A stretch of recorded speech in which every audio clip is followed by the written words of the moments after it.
সীমান্তের অতন্দ্র প্রহরী আমরা, মাতৃভূমির সুরক্ষায় অবিচল। কক্সবাজার সীমান্তে মূলত দুটি চোরাচালান পথ। ১ নম্বর উখিয়া টেকনাফ সীমান্ত, যা নাফ নদী দ্বারা বেষ্টিত, এবং দ্বিতীয়ত উপকূলীয় এলাকা অর্থাৎ মহেশখালী, বাঁশখালী, কুতুবদিয়া, আনোয়ারা, যা কুয়াকাটা পর্যন্ত বিস্তৃত। নাফ নদী ও সমুদ্র উপকূল বেষ্টিত এলাকাসমূহ চোরাচালানের অন্যতম দুটি প্রধান পথ, যার মাধ্যমে ইয়াবা, ক্রিস্টাল মেথ আইস এবং অন্যান্য মাদকদ্রব্য বাংলাদেশে চোরাচালান হয়ে থাকে। প্রায় ৮০% মাদকই সাগর পথে উপকূলীয় এলাকাসমূহ হয়ে চোরাচালানের মাধ্যমে বাংলাদেশে প্রবেশ করে। বাংলাদেশ থেকে মালামাল পাচার হয়ে মায়ানমারে যায়, আর এর পরিবর্তে একই পথে বাংলাদেশে আসে ভয়াল মাদক।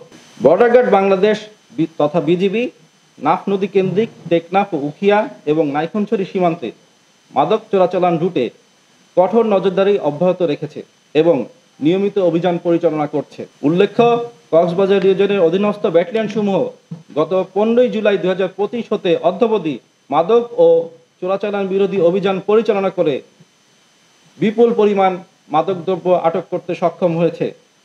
এর মধ্যে 28 লক্ষাধিক ইয়াবা, ক্রিস্টাল মেথ আইস, গাঁজা এবং মদ রয়েছে। এই সমস্ত অভিযানে 188 জন আসামি আমরা আটক করতে সক্ষম হয়েছি, যেখানে আমরা প্রায় 46 লক্ষ ইয়াবা আটক করতে সক্ষম হয়েছি, যার বাজার মূল্য 23,48,87,568 টাকা, এবং এর সাথে 336 জন আসামি আমরা আটক করতে সক্ষম হয়েছি। এবছর সর্বমোট 22টি অস্ত্র এবং 5 জন আসামি আমরা আমাদের অস্ত্রবিরোধী অভিযানে আটক করতে সক্ষম হয়েছি। আটককৃত অস্ত্র গোলাবারুদের সর্বমোট সিজার মূল্য 22,37,220 টাকা। গত 2 মাসে আমরা 223টি বার্মিজ গরু আটক করতে সক্ষম হয়েছি, যার সিজার মূল্য 3,74,10,000 টাকা। গত 2 মাসে 6,72,59,587 টাকার অন্যান্য চোরাচালানি মালামাল আমরা আটক করতে সক্ষম হয়েছি। এছাড়াও রোহিঙ্গা অনুপ্রবেশ ও মানব পাচার প্রতিরোধে বিজিবি কার্যকরী ভূমিকা রাখছে।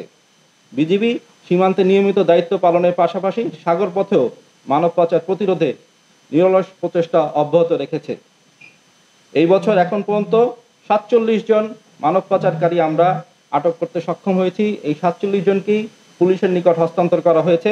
এছাড়াও 21 জন পলাতক রয়েছে, যাদের নামেও মামলা দেওয়া হয়েছে। 1321,90,59,116 টাকার মূল্যের মাদকদ্রব্য আমরা ধ্বংস করতে সক্ষম হয়েছি।